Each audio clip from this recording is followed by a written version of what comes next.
Oh, I'm very excited about tonight. Good evening, Will Perry here. Here every Wednesday, giving you value on the subject of low self-esteem. 9 o'clock UK time every Wednesday. If you're on the replay, hello. Do get involved. Do comment. I return all the comments.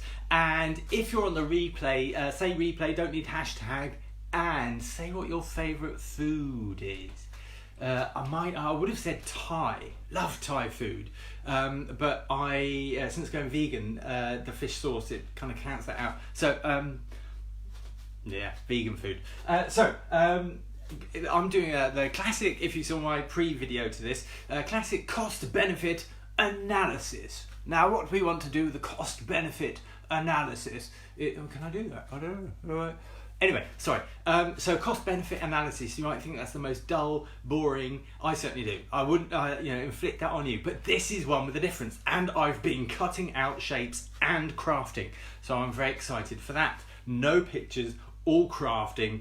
Oh my word, how exciting is this? So, this is the underpinning of everything. So this is going to be a significant one. So if you get value out of this later, then please, or whenever you get value, please hit the love button and consider sharing it either in community, a bit like we did with episode 100. That was awesome. Thank you so much. Because I'm at the area, I'll be completely open. I'm at the stage where everything is ready to scale up except my bank balance. So I'm not able to go straight into Facebook and do those adverts that are going to roll it out. And it's much better to prove what I've got so far on an organic side. So apparently organic Facebook isn't working so well these days because it's all going paid route, which is cool in a way, but unless you wanted to go the organic route. So you're helping me is an awesome thing. So do consider sharing wherever you share it. Do a watch party. I've had a few people come back saying, what is a watch party? It's that button that says, I think it's under here, that says watch party. It means it comes up as a live. So if you choose this as to share this as a watch party, it would come up starting at the start and play, and you could pause it and type, and you can say, oh, isn't this guy cool? Oh, look at his pictures. Wow, he's really excelled himself with this picture coming up. And you can engage with, it's a cool way to share in a community or as a little bubble of a community on your profile or something. Anyway, you go and explore. It's cool. So thank you for helping me with that organic reach, because I'm passionate about helping people see this stuff for the first time in their lives, and it's quite scary sometimes. So I've got lots of support to help them understand this. So, cost-benefit analysis, what the hell's that got to do with low self-esteem? What the hell's that got to do with your life? What the hell's that got to do with, why do I keep doing the same thing? Can you relate to being stuck in the same negative cycle where you don't seem to move forward? Only thing seems to move forward is time. But you seem to be in the same place, and it's just so frustrating. It does your nut in. And I will reference actually, a lovely lady, we had our mastermind session this morning. Lady came in with a complete overwhelm.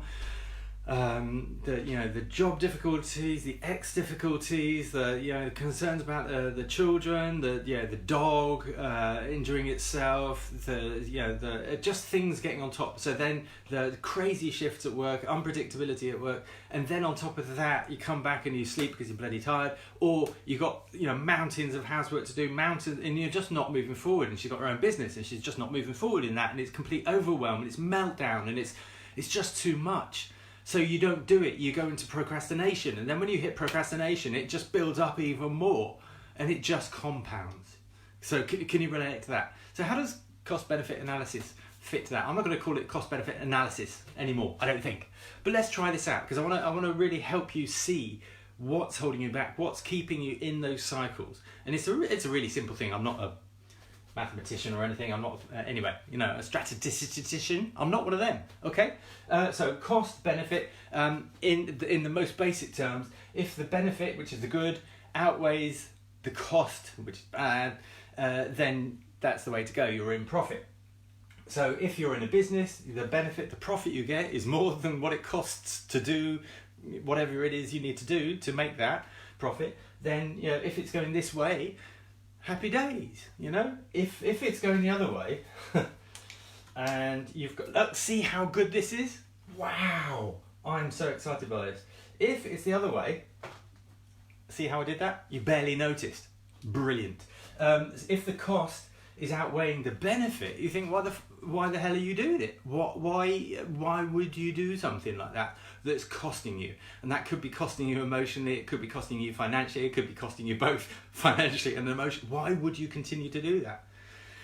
Okay, so I say happy, sad. Let's get this on. So this, you want to be happy days. Do you see what I'm doing? Isn't this cool? Happy days. But if the cost is outweighing the benefit, stress. It's no benefit there. There's no benefit. So why don't you just change? Why don't you do something different? However, if this is your life, hey all, Louise, are you in a watch party? Oh no, you wouldn't show up here. Anyway, hi. Louise, that's my wife. Baby, mummy, sorry. Baby mama. So if you're all getting is stress, that's not a benefit. That's why you've got bigger costs. So what are the costs? Why wouldn't you just change it to get the balance back? All right. But if you have low self-esteem, low self-worth, if you're negative in your head, you get stuck in a cycle and you don't realise. Why do I keep doing it? You just do, because of the hidden things you're not aware of. I posted a quote by Carl Jung yesterday, I think. Unless you make the unconscious conscious, you'll keep doing the same and blame it on fate. So, or something like that. So what keeps us doing the same thing or maybe trying harder when it keeps us stressed rather than happy? We don't get the benefit that we want, and in fact we're getting the cost. Well, it is bags of shit. So Facebook won't like me swearing. Bags of shit. Do you like that? So this is the Will crafting at his best. So does it make sense that if you've got bags of shit, that's going to be the cost outweighing the benefit? So what you need to do is get rid of your bags of shit and get it back into balance. So that's cool. Why don't you do that? Well, I've tried that. So let's break down what the bags of shit are, because if you've got bags of shit and you're carrying around literally bags of shit, it stinks. You want to put it down, but you can't put this shit down because this shit is your shit. You can't put your shit down. You have to own your shit, and then you have to get rid of your own shit. You can't just put it down or offload it on somebody else. You might try offloading your shit on, you know how that... Do you know people that try and offload their shit onto you? It's like, well, it's not my shit. It's your shit. You deal with it. It's your responsibility to deal with your shit. All right? So what could this be? This could be your relationship stuff, which is going wrong. It could be family stuff, which is... Helen, how you doing? Saying you haven't got time to do the things you want. It could be that you've got a history of abuse, you're being abused in some way. It could be you blaming it on the money. It could be tons of stuff, and it could be specifics about, God, well, like that lady we were talking about this morning, or I was talking about this morning. So, the job, the hours, the ex, the dog, the children, she loves the children, of course, but the difficulties, the concerns, but just not having enough time, not having, the money, the stress, does this, can you relate to this? If you can relate to this, give me the love hearts, because this is kind of what's going on, all right? And it's obvious that this is the cost, and it's weighing us down. It's outweighing the benefit. So we're not happy. We're not getting the juicy benefit from that. We're getting stress. All right. So why, so we need to get rid of our bags of shit. And the bags of shit is all this stuff and all the past, all the negativity, all the down on yourself, all the, the negative thoughts, the negative thinking, all that, So how do you, that's a metaphor. Obviously that's a metaphor. How do you get rid of your metaphor of the bags of shit? Because they stink, and you try and put them down for a bit, but they stink, and they say, oh, can you shift your shit please, because it stinks, so you're carrying around bags of shit that stink. You hate the smell, let alone everyone else. Are you one of those people that wears it too much, and people are like, oh, here she comes, Do you know somebody like that? It's like, oh God, here she comes with the bags of shit. Quick, say you're busy, close the curtains, So do you carry your shit around too much? So how do you get rid of your bags of shit? Well, that's fine. There's courses on this stuff. So I'm going freestyle. Let's do a course. I can't do that up there. So let's spend money on a course. All right, so that's cool.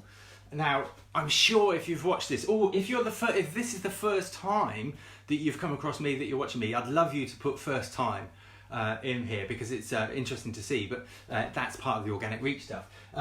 So if you've heard me say it before, I took 13 years, once I discovered this stuff, to really get to where I am now, to have a program and a course and a structure to help people through this and understand and overcome, all right, to solve this and get rid of the shit, which is so cool. But in that 13 years, particularly the first 10 years, I spent over £10,000 on courses, which didn't solve the problem, all right? Didn't solve the problem. So courses won't do it. You can't get rid of your metaphorical shit on courses. You might lessen the load. You might maybe get rid of one. But it doesn't shift the balance. So it's like, what's going on? So I spent over £10,000, 10 years, and I almost lost my house. Things got really bad. So in fact, more shit came up. So it's like, wow, I'm trying to solve the problem, but more shit is coming. What the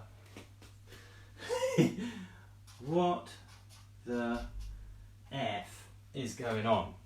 And this is really confusing stuff. So can you imagine genuinely trying to solve your problems, and just it's compounding, compound effect is getting more, and you're getting more shit even though you're trying to solve it so that you can be happy. This is the elusive thing that's out of reach, because you're weighed down by this shit. And you're going round and round. Why do I keep doing this? Why do I keep getting the same result? Why do I keep, does this make sense? If this is making sense, please let me know. That would be awesome. So, what's going on? What's going on in this cost and benefit analysis? What's actually going on? Why can't you solve this problem? Well, let me tell you, you've got it the wrong way round. Okay, I might have to shift things around a bit. Will my post-its hold? That's the exciting thing. So, what's actually going on is this. Did you see how that moved? You didn't even notice. All the hearts came up when I just turned my back. So, what's actually going on is this. That's weird. Thank you, Karen, saying yes. So you've got all this stuff, and this is building, compound effect is building. You should be happy because the benefit is outweighing the cost. But you're trying to solve the cost to get rid of it. Hey, take away the cost.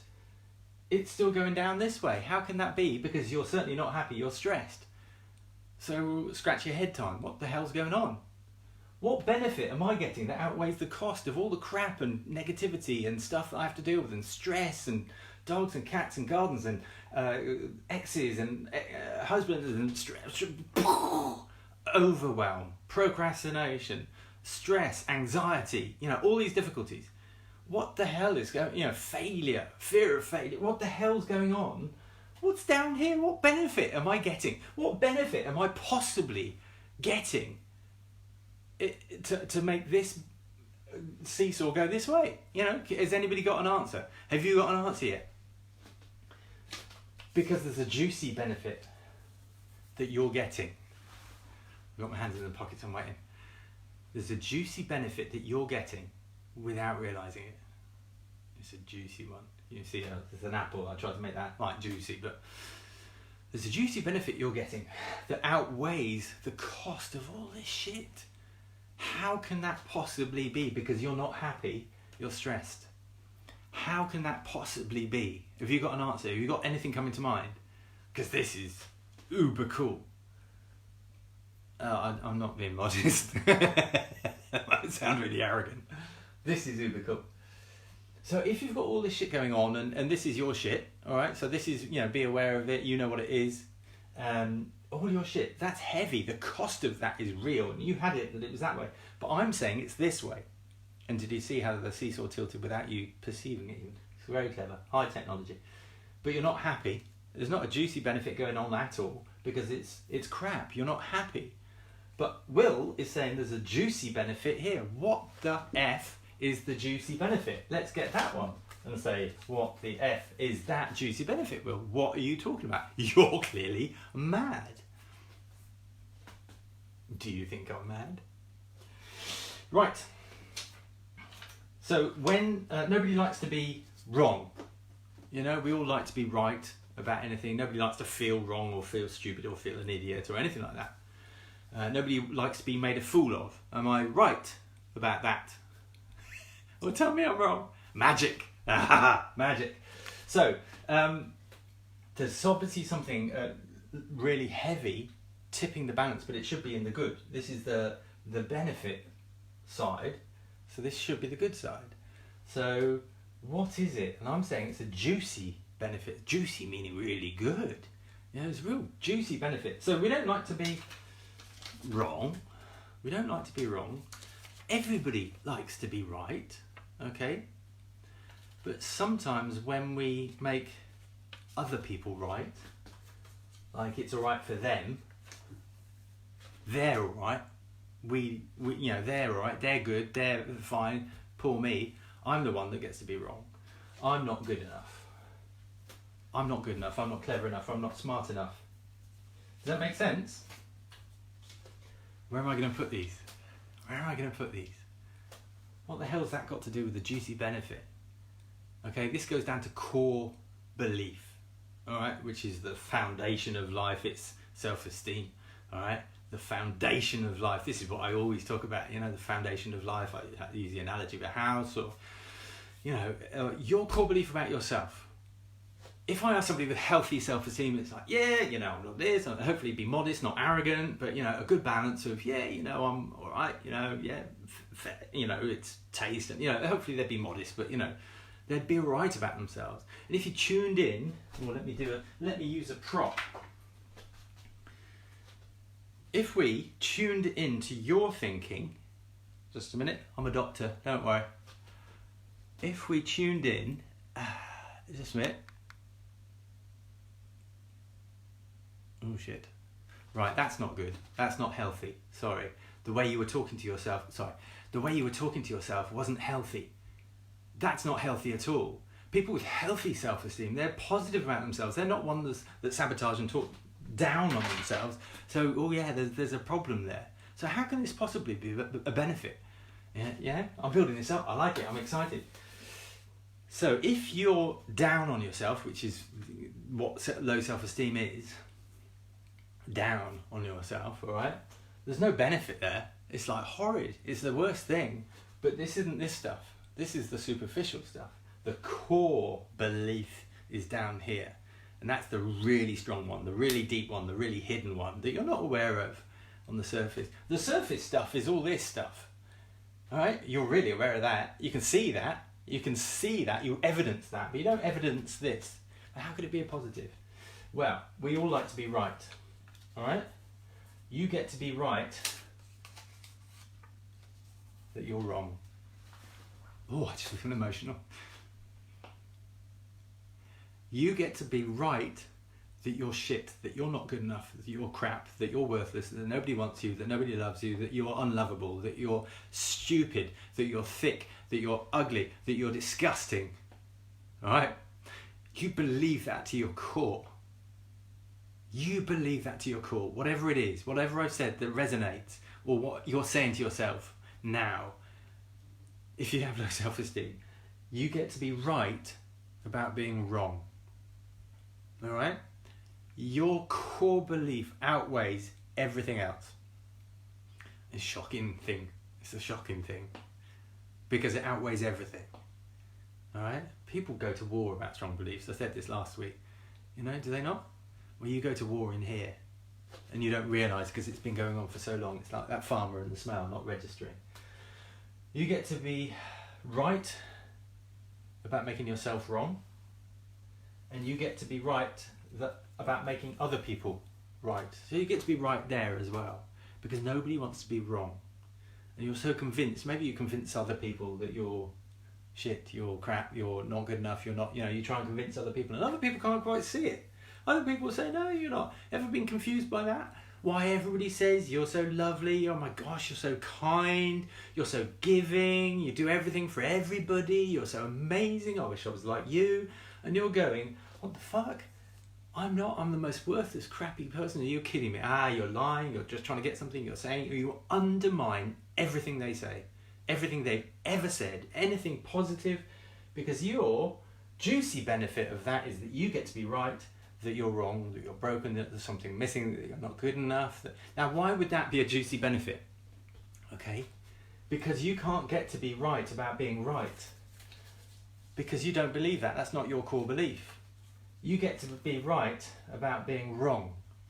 You can't be wrong about being wrong. That makes you right, does it not?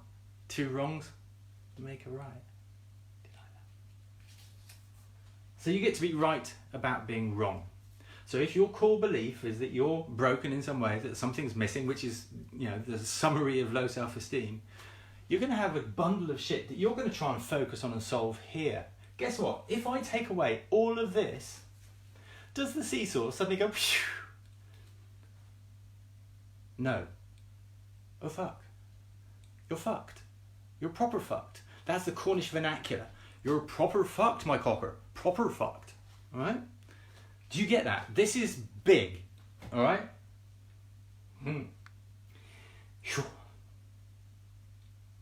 It's big, alright? I get emotional by these things, alright? It genuinely moves me.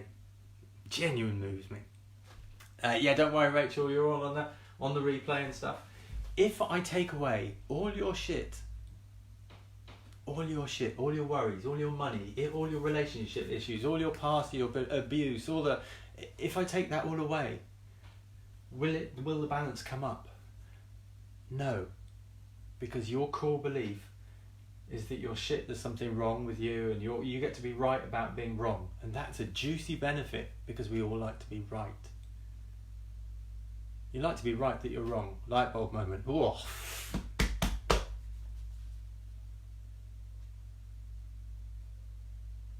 That means a lot. That means a lot coming from you, Helen. Thank you. You get to be right about being wrong. We all like to be right.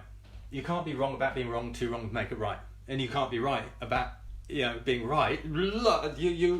That conflicts with your deepest core belief. That will not work. Take away this stuff, it doesn't change anything. So what I did for 10 years, what I spent £10,000 plus on, was trying to solve this problem. That is not the problem. This is the problem, and it's a juicy benefit. Holy fuck. Alright? Who else has said that? Who have you heard this from anybody else? Yeah, I'd love to hear it if you've heard this from somebody else. The cost and benefit analysis, that's nothing new. I said I wouldn't say it again. It's nothing new. It's old. It's ancient, Have you heard it represented like this? Cool stuff. And I'm not being arrogant, alright? It's not me. It's just a different way to position it. So how can you be happy? How can you change this stuff? What happens if we take the weight off here? That becomes insignificant. In fact, you won't do that stuff if you take away the juicy benefit, the being right about being wrong. If you take away the core belief, if you solve the real problem of core belief, thank you for all the parts. It helps. If you take away that stuff, if you solve the real problem, guess what? Then you can get the benefit. Then you can take away the stress because that stuff disappears. How cool is that? Then you can be happy. You've got the real benefit because you're not actually getting benefit about being wrong. You get to be right about being right. And you get a very different benefit. You get a benefit about believing in yourself. Your core belief becomes positive. So that's the only way that you can get rid of your shit. By owning it, by working on it, by giving it up, by going, I don't care. I don't give a fuck about that. It doesn't matter. It's the past. It's like boom, boom, boom. What are you focused on now? Focus on positive things, being happy, get the benefits. The benefits outweigh the costs. Time abuse, I can deal with that. I can own it. Money is going to come because I'm on the right path. I'm doing things. Relationships, they'll come because I've got my core belief back in check. Not back in check because you never had it in check. You were indoctrinated in it. You learned it from an early age, from your environment. It wasn't your fault. You did nothing wrong. Really important to know that. So you haven't got your belief back in check. You've got your belief in check, your core belief in check. And now it really is a juicy one. You're not being right about being wrong. You're being right about being right. And actually that's cool. That's not arrogant. It's just like, yeah, I'm all right. I am all right. I enjoy my emotionality. Not many men show their emotionality openly. I enjoy that. I'm comfortable with that. I'm so comfortable with that. I'll tell you a little story. When I wasn't comfortable with it, when I didn't understand it at all, I've done loads of, in that 10 years when I did loads of events, one event was kind of weekend seminars thing, really intense, really, it's like I went in, like I didn't understand a bloody thing that was going on. I really wanted to. People were getting things that I was thinking, oh my God, they're getting things. I want to get their thing. I'm not getting the thing. They got something. They've got a breakthrough, and I haven't got a breakthrough. I want the breakthrough. What's the breakthrough? I don't understand. I'm lost. I am fucking lost. This was after my first divorce. So I was just wanting. I was like, save me, save me this program, On the program, one of the things was, this was the advanced bit. You pay more, you share it, and it was like, oh, this is a bit uncomfortable, but I'm doing it anyway because I need the light bulb moment.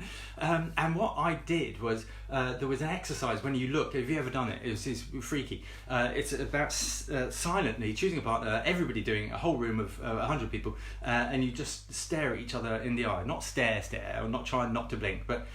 Try not to blink, but just having no emotion, or just letting it flow, just looking at the window of the soul and through the eyes and all that sort of stuff. But just being comfortable enough to just stand in front of somebody just like this and just look, but no talking. So, but try not to smile, not trying to communicate, And there were people that giggled, and then they had to sit down. It was just stay there for as long as you can. I can feel emotion. So. 100 people, people getting feeling weirded out by actually just looking and being still, looking at somebody else's eyes. If you've ever done it, it's a really powerful thing to do. And it was like I'm there looking at somebody and thinking, what the fuck? What am I meant to see? What am I meant to be doing? And then, emotion. And the point was to let the emotion flow and to just be there, just be present to whatever you feel, Try to contain the laughter and the giggle, because that's just awkwardness. You just get through the awkwardness. And I was all my emotion, boom. And at the time, looking back on it, it was like I thought it was just the emotion of separating from my boy, my first boy, and my marriage and all that. And it was that, but it was a ton more. It was all my low self-esteem. And here I am in a crowded room. That's cool. I'm safe. Just crying. Just crying. And it was obviously uncomfortable for the other person. But somebody came up, one of the supervisors, and said, just calm them to just be who they're being and be present to this man that's crying. And then my crying started off quite a few people crying, apparently, because I was so present with my crying. And because of the way it was framed, it was just, if you're going to cry, just do whatever, just be present, just be still, just be whatever's going on. And I think there were a few people kind of wailing, and I think people went up to them and touched them. I wasn't that aware. I was just focused and bawling, standing there just crying. Weirdest thing, but I was safe. It was 100 people. But then people started to sit down when they were complete, and I was kind of looking at these whilst I was crying, and it's just a minute. There are people sitting down, right? All right, try and pull it in, try and pull the emotion in, and it was like, no way. Steamrolled emotion just kept coming and coming and coming. So it was like, and I think I had somebody tap me and said, keep going, just get as long as you need, just keep going. So it was like I was getting encouragement to stay there. And then I was seeing all these people sitting down. It's the weirdest thing. And I'm still there crying. Until me and my partner, the random person, are the only people standing up in this room. And I'm crying. Imagine that. And it didn't just stop there. About 5 or 10 minutes, I stood there and cried. Can you imagine that? Standing there, staring at somebody else. I mean, God knows how they felt, but who cares? And I was just crying, and it was probably the most uncomfortable, most cathartic thing I've ever done. And it went on for ages, and then it was like, I really so bitterly uncomfortable. I need to pull it in and stop, and it kind of ran itself out. It ran itself out. I was getting bored with my own emotions, I was like, hanky out. It's like, okay, I'm done. Okay, I'm done. And then somebody said, "Are you done?" So, no, I'm not, and started crying again. And it went on for about 20 minutes of me standing on my own with this other person, but virtually on my own. It was just me. I was present too, in this room of 100 people watching. And then I finally came to the point where I really had enough of my emotion, and I managed to stop it, put the cork in. And the leader came up and said, "Are you done?" And I said, "Yes." "Go and sit down." Nothing was ever said about it by the leaders, there wasn't a conclusion, there wasn't anything. It was just an exercise, all right? And then people got whatever they got. I was as confused as fuck about that. I just didn't understand it. I didn't understand what happened, how it felt, it didn't answer any questions, it raised more questions. But so many people came to me, and so many other people that weren't in the room heard about it and came to me like I was some freaky celebrity and said, "Oh my God, that was you, wasn't it? Oh my God, that was so amazing. Oh my God, that was so powerful." Because apparently, and I wasn't aware of it, most of the room was crying because they were just touched by the emotional outpouring. All right. So since then, I've not been too bad about crying. I know it's my strength. My emotionality is my strength. All right. My empathy, my strength. My happiness is my superpower. All right. I know that, and I'm comfortable with that. And I know it can touch so many people. My emotion and authenticity can touch so many people. So it's really cool. I'm really comfortable with it. Back before then, when I was coming up into management at the BBC, I was called Pink and Fluffy. Not because anybody thought I was gay, because there were gay bashers there as well, but it wasn't that. It was just that I was talking emotional, pink and fluffy stuff. It's like, oh my God, you Neanderthals, But of course, now, and that was about coaching and about emotionality and emotional intelligence, and now it's commonplace. Everybody needs a coach. Of course you need coaching, of course you need NLP, of course you need, anyway, things change, things develop. You get to be right about being right about yourself. How cool would that be? Because it takes away, in time, it takes away the shit. It takes time. You have the same time as everybody else. You have the same time as Richard Branson. You have the same time as Tony V. You have the same time as Oprah. You have the same time as who else? Who do you choose? Who's coming to mind? You have the same time as them, unless it's taken away from you. My sister died at 36. She doesn't have any more time. So maybe time is precious, But you've heard that before, but do you act on it? I don't always, even though I lost my sister, I don't always act on it. But we're human. I think it's being part of it. Human relationships will get better when you have a core belief that says you're okay. You're okay. Guess what? You meet people who are also that way, that think they're okay, rather than arseholes that want to. Just a minute. Arseholes that want to control and manipulate you. Bag of shit they are. But guess what? You attract them. And I talked about that last time, didn't I? Because if your core belief is that you're right about being wrong, then they're going to jump on you, all right? So you'll attract better relationships. And guess what? The money comes. How cool is that? I remember the weight of debt. Jesus, I almost lost my house, so I had to go to court, and they tied my mortgage up, or the value of the house, with the mortgage, or the remainder of the mortgage. And when I cleared all that, it was like, holy, I saw something today about you don't realise the weight of something or other until it's lifted. The weight of financial cost or something, a debt, until it's lifted. It wasn't debt, but it was something like that. It spoke to me of debt.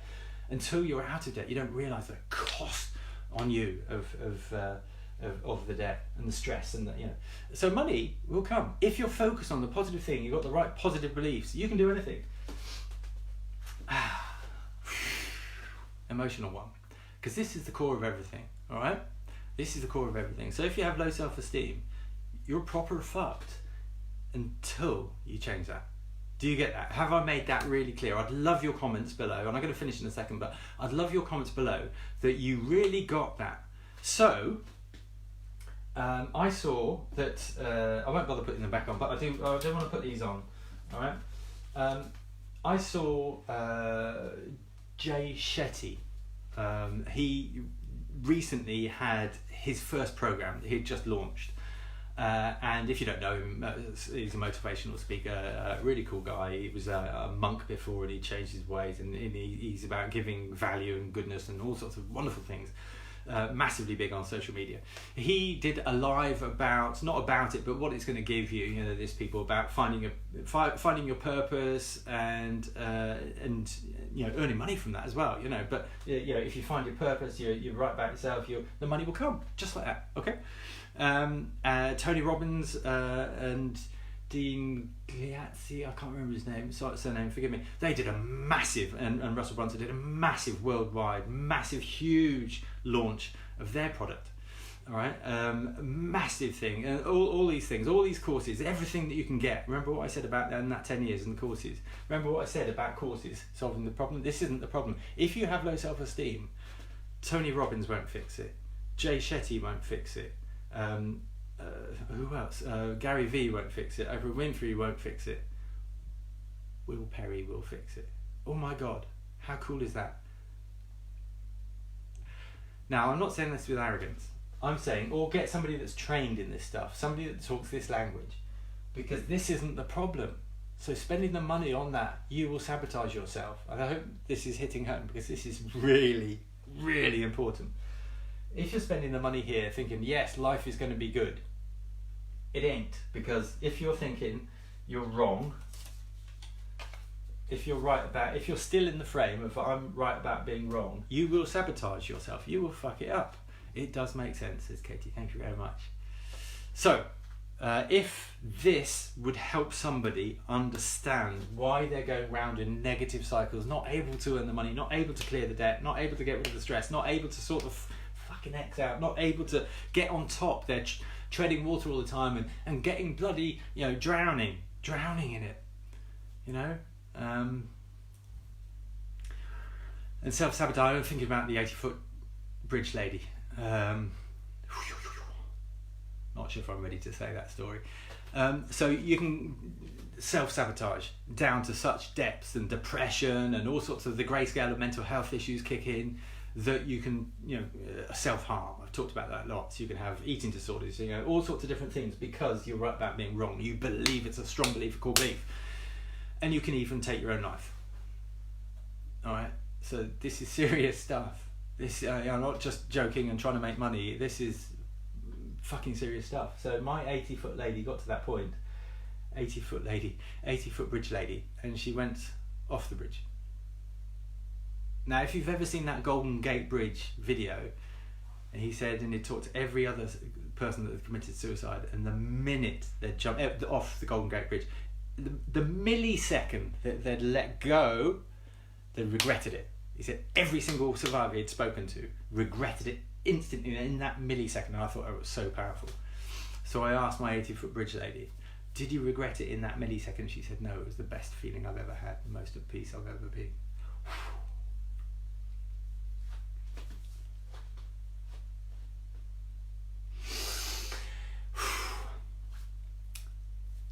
And it wasn't into a river, there was a stream, but there was rocks and you know, and they said it's a miracle that she survived, and she wasn't that harmed. 80 foot. And she's here with us today, you know. What a woman. What a woman. And she's done a lot of work on herself, you know. What a woman. What an amazing story. You get to be right about being wrong about yourself. And it's all right to be right, because we all want to be right. You get to be right about other people being right. And if they're right, you're wrong. And you get to be right about that. Oh, it's if you can get your head around this, you're more than halfway there. This is massive. Now, in terms of how you do this, how you change that, sorry, this sounds like a sales pitch now in my head. You know, I've developed a program to help you get there. And I'm in awe of it, I feel. Very honoured. The money stuff, I haven't quite worked that out. I said that at the beginning, you know, but the program is there and it's helping people, women now, and I love that. And I know the money will come. All right? It just moves me to work and help people in this way. Because of course I was there. Of course Louise was there, you know? And yeah, of course we still have challenges, but the thing I love about the challenges is once you've overcome this stuff, you might plummet down to the depths, but then you come back up quickly, right? Whereas before you'd languish there for days. And the other thing is that you have so much more depth than perhaps people with, and you can relate to people that have these struggles, and you can help them through it. Because I've worked with counsellors, psychotherapists, coaches that know academically the right stuff, but they're still there themselves, though they don't realise. So at the beginning, I didn't even say there was benefit. It was like, what the fuck? What's keeping me there? So I've helped coaches, judges, psychotherapists, all sorts of people realise that they've got this stuff going on, and that's why they're in abusive relationships, abusive marriages, and they didn't realise and they couldn't see this stuff because you can't. It's hidden. So yes, I've got the program that aligns everything, and I've worked really hard on that. I've specialised in this, chosen this, thought, oh my god no, I can't do this and I can't do that, and damaged, because I thought, oh no, I'm wrong. But I've stuck at it and worked on myself and made lots of mistakes and learnt from them. Lots of mistakes, made tons more mistakes, lost a lot of money, tons more money, tons more mistakes, and then I finally kept going and got it. Now I'm not trying to say I'm perfect, but I'm saying I've got the vehicle to help people solve this problem. How cool is that? So you get to be right about being right. You can be right about making other people wrong if you want. There's no point in that, if you see my point. What you do if with other people, it's like, well, they're stuck. They are who they are, and not everyone's perfect. And there's not that many bad people in the world. Jim Rohn, there's not many bad people in the world. You just they move around a bit. You might meet them a few times. I know that. You just might bump into them a few times, and guess what? If you're right about being wrong, they centre towards you, so you'll meet them a lot. But there's not that many in the world. There's some really good people out in the world. There's so many good people out in the world, and I love that. Okay, I'm going to leave it there. Thank you very much. If you got value from this, do please consider sharing it. Do consider doing the watch party thing, sharing it with somebody privately or in a group or just on your page. But if you're sharing it, say why you're sharing it, because it might be evident from an old man with a beard and glasses to them what the value is hidden inside with an emotional crying story and everything. So wow, that was an emotional one tonight. So thank you very much. Episode 101. I'm sure there's a secret subtext in there somewhere. So many thanks, and I'll see you next Wednesday. And do tune in and set me to see first on following, because it's set to default, which is just lost in the news feed. But if you set it to see first, then it'll ping Will Perry is going live. Ping Will Perry will solve your problem where Tony Robbins can't, where Jay Shetty can't. Awesome. I love that. I think I'm going to go and rest on my own laurels now. So thank you very much for your support. And any questions, do ask below. Speak to you soon. And I'll put the link to the free self-esteem test if you want to do that, because that confirms that you're doing this right about being wrong stuff, which is a bag of shit, and it's not great. It says it's a juicy benefit, but there's a big cost to it. But the benefit here outweigh the cost. How can that be? Go and watch this again. All right, many thanks. All right, I said that quite Cornish like. Thank you so much. Thank you so much for your support. You have a good night too. All right, bye bye.